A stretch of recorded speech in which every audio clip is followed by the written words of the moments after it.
Good morning and welcome back to Grover Reads the News. I hope the noon sun and the cold or temperate vibes of the winter day nourishes you with a moment of clarity and a dose of vitamin D. May your coffee be hot, your tea just right. Today is Tuesday, January 7th, 2025. Would you like to hear a news summary? If so, scroll on down or keep listening. If not, I'll offer again soon. And with that, let's hear the news. First, we have U.S. news about Guantanamo Bay Prison. The New York Times said on Monday morning the U.S. military sent 11 Yemeni prisoners that were at Guantanamo Bay to Oman to restart their lives after more than 20 years of imprisonment without charge.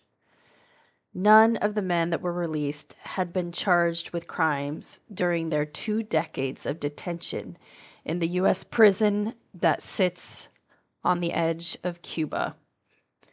Now there are 6 prisoners who have not been charged with or convicted of war crimes remaining in Guantanamo Bay Prison and 9 who have been charged with a crime. Moath al-Alawi was one of the men released. He is a former long-term hunger striker who gained attention in the art world for building model boats from objects found around the prison. The 11 men sent to Oman were captured by allies of the United States or taken into U.S. custody between 2001 and 2003. The Guantanamo Bay Prison opened on January 11, 2002.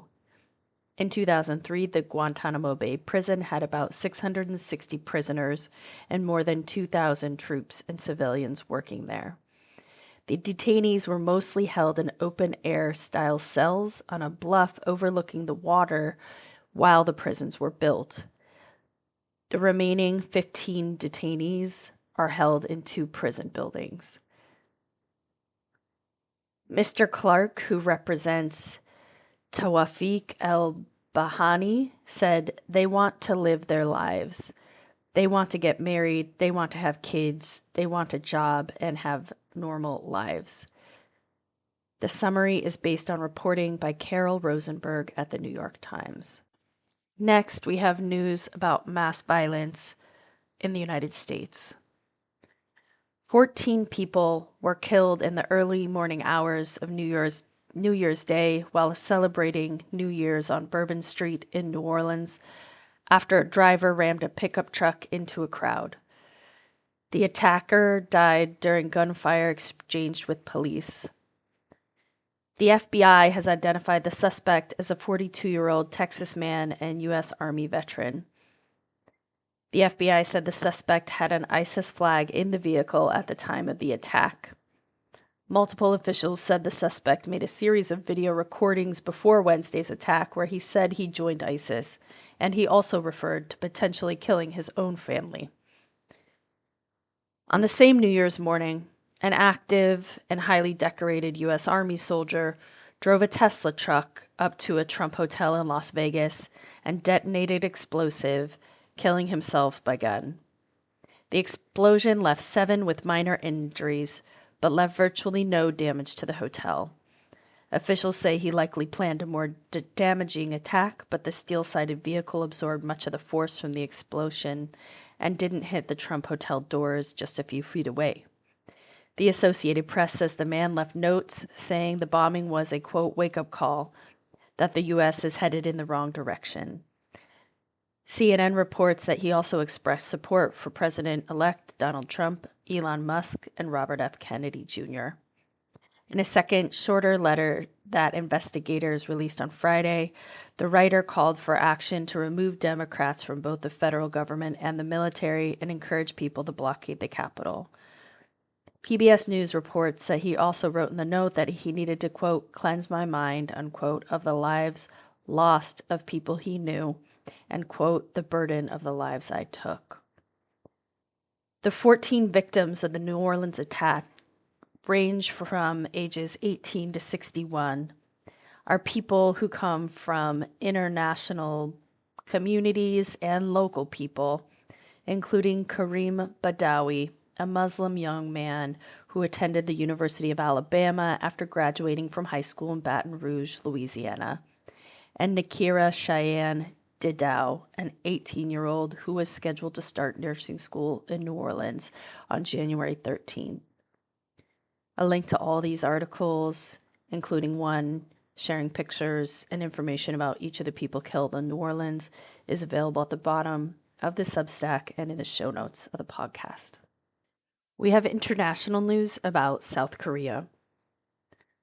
On Friday, South Korean officials with the Corruption Investigation Office for High-Ranking Officials, or the CIO, tried to enter President Yoon Suk-yeol's residence to arrest him for his martial law declaration on December 3rd, a violation of the South Korean Constitution, and the possible attempted self-coup that was stopped by the South Korean parliament, military leadership, and a mass protest movement.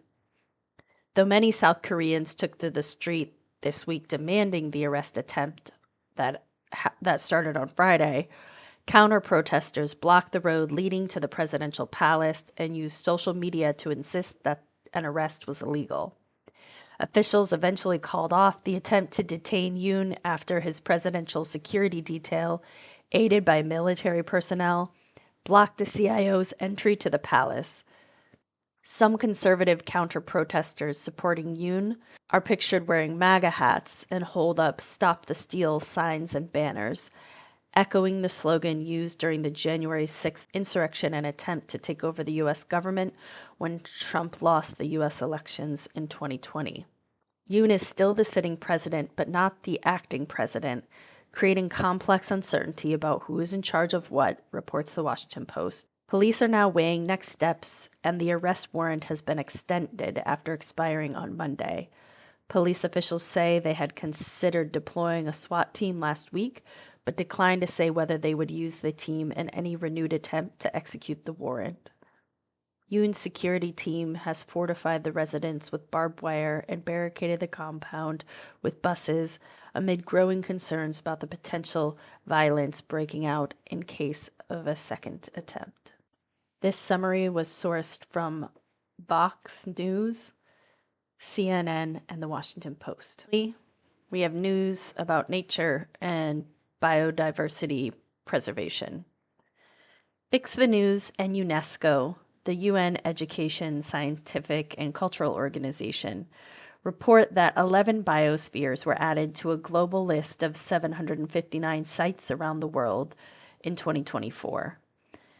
Mongolia safeguarded 144,000 kilometers of land and waters, including the planet's last intact temperate grassland. In Alaska, 13,000 kilometers of public land were protected from mining, and a new 16,000-kilometer conservation area was established in the Florida Everglades. Spain protected one of Europe's most important wetlands. Mexico announced 20 new protected areas covering 23,000 kilometers, and Canada protected nearly 2,000 square kilometers of endangered caribou habitat. For the first time, the list includes 2 transboundary reserves spanning Belgium and the Netherlands, as well as one spanning Italy and Slovenia. You can read more about each of these sites in the links at the bottom of this post and in the show notes of the podcast format. It turns out that good animal and nature news can be difficult to find every week.